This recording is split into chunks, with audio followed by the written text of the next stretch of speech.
देखिए, बीजेपी जो सियासत कर रही है वो बिल्कुल गलत है।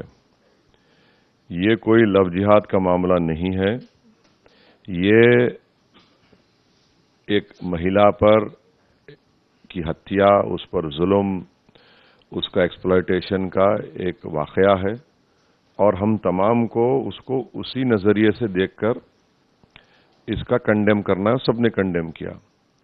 अगर आप इसको मजहब का चश्मा लगाकर देखेंगे तो फिर ये उन महिलाओं को जो रोज कहीं ना कहीं हमारे मुल्क में, हमारे प्रदेश में, दुनिया में जुल्म होता है, वो उनसे नाइंसाफी होगी। और अगर लव जिहाद का नाम देकर भाजपा इस पे अपनी सियासी रोटी सेकना चाहती है, खास तौर से आसाम के मुख्यमंत्री ने गुजरात में आकर इस जहर को फैलाने की कोशिश की है, तो हम पूछना चाहते हैं वो आजमगढ़ में वो प्रिंस यादव का मामला क्या था, और फिर राहुल गुरुग्राम में उसने अपनी पत्नी को हत्या करके उसकी डेड बॉडी सूटकेस में डाल दी। दिल्ली में एक माता पिता ने अपनी बेटी को इंटरकास्ट मैरिज किए तो उसका हत्या करके उसको लाश को फेंक दिया। ऐसे कई वाकयात मैं आपको बता सकता हूं। तो ये इसको कैसे देखेंगे इसको? जब तक जो हमारे देश के मर्द लोग हैं उनके दिमागों में ये बीमारी है महिलाओं पर, खवातीन पर जुल्म करने की, उनके दिमाग का इलाज करना चाहिए। तो भाजपा बजाय उसका इसको इस नजरिए से देखने के, आप उसको चुनाव है तो उसको अपनी सियासी रोटी सेकना चाहते हैं। ये उन महिलाओं, पीड़ित महिलाओं के लिए एक बड़ी तकलीफ दे बात है। तो ये गलत है बिल्कुल जो बोल रहे हैं। खास करके ये भी बोला जाता है कि हर बार आप तो बीजेपी की बी टीम है, तो क्या सच में आप बी टीम है? क्योंकि एआईएमआईएम पार्टी जो है वो फिलहाल कहीं पे भी लोगों को नहीं दिख रही है, तो ये क्या, इसके बारे में क्या कहेंगे? अब दिख नहीं रही है, दिख रही है तो ये तो गुजरात की जनता अनकरीब में तय करने वाली है। जहां तक चुनाव लड़ने का मामला है, हम एक पॉलिटिकल पार्टी के जिम्मेदार हैं और हमको चुनाव लड़ने के लिए किसी और पार्टी से या जो हम पर झूठा इल्जाम लगाते हैं उनसे इजाजत लेने की जरूरत नहीं है। तो हम चुनाव लड़ते आए, लड़ते रहेंगे। हमको भारत की जमहूरियत पर, भारत के संविधान पर भरोसा है और हमारे चुनाव लड़ने से लोकतंत्र मजबूत होगा, भारत के संविधान में लोगों का और एतमाद बहाल होगा। तो ये हमारा काम है, हम करेंगे। तो अब ये इल्जामात लगते हैं, अगर हम सबके इन इल्जामात के सोचते बैठेंगे तो फिर जिंदगी में कभी आगे नहीं बढ़ पाएंगे हम। तो कल आप गोधरा गए थे, गोधरा से भी बीजेपी ने टिकट दी है, जो राइट के कन्विक्ट से उसकी बेटी को टिकट मिली है।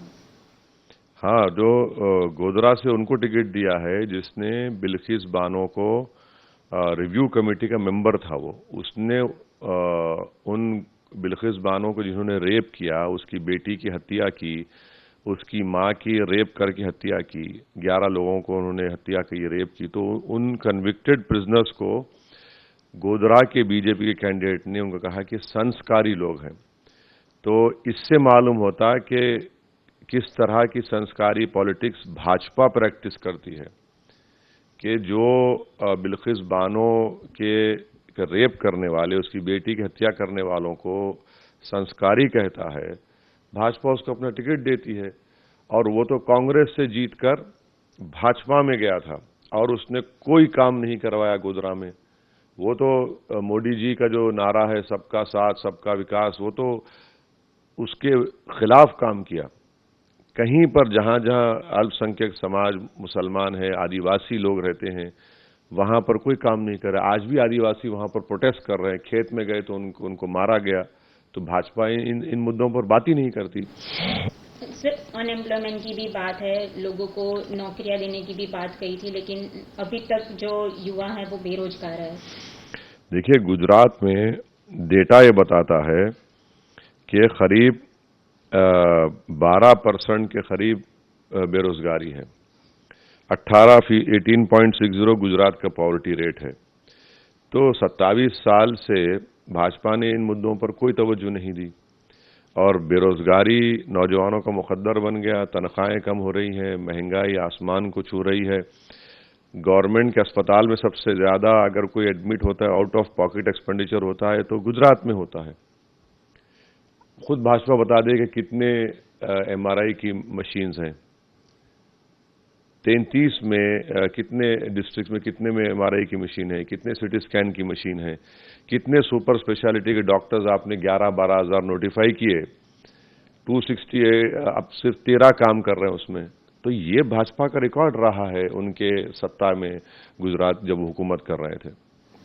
सर, मोरबी का इंसिडेंट की बात है, वहां पे भी 135 से ज्यादा लोगों की मौत हो गई, लेकिन अभी तक ये हाईकोर्ट में भी ये मुद्दा चल रहा है, लेकिन अभी तक जो उसके असली जो आरोपी है उनको देखिए, मोरबी में जो वाकया हुआ है, उस तकलीफदेह बात यह है कि जो वहां पर जो लोग काम कर रहे थे और ओरेवो कंपनी ने डेली वेज लेबरर्स को उस दिन खड़ा किया 100 रुपये देकर।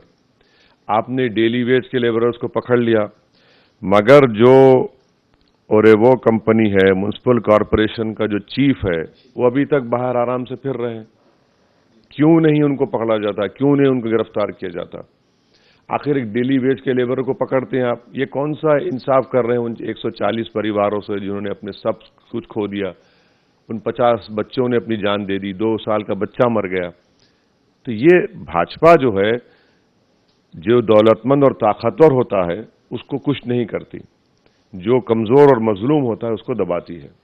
सर, एक आखिरी सवाल, ये गुजरात के चुनाव है जिसमें आपके कैंडिडेट्स 13 सीट से लड़ रहे हैं, तो और बाकी के जो कैंडिडेट्स है वो कांग्रेस, आप और आम आदमी पार्टी भी, भाजपा भी है, तो उसके लिए क्या कहेंगे? क्योंकि बहुत अभी तो हमारी पूरी तवज्जो, पूरी मेहनत हमारे पार्टी के तमाम जिम्मेदारों की, मेरी, सबकी कोशिश यही है कि इन 13 विधानसभा में हम मेहनत करें और हमारे इन कैंडिडेट्स को कामयाब करें।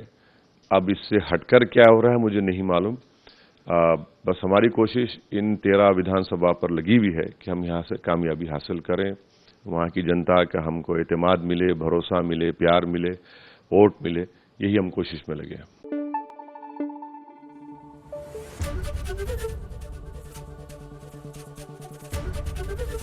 एबीपी गंगा, खबर आपकी, जुबान आपकी।